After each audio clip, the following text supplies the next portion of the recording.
Bottle और ये pipes, cardboard और colour paper, Fevicol, Fevikwik, cardboard और ये बॉटल। इसमें बहुत सारी चीज़ों का इस्तेमाल किया गया है। इसको एसिड सिस्टम बोलते हैं। इसमें यहाँ से अगर ब्लड लग जाएगा, ब्लड की वेंस की मदद से या किडनी में जाएगा, यहाँ पर शुद्ध हो जाएगा।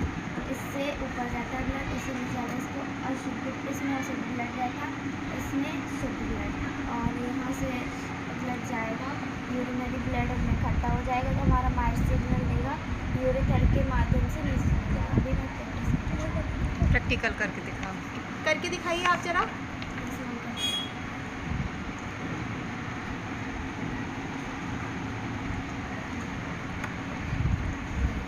फिर से डालो।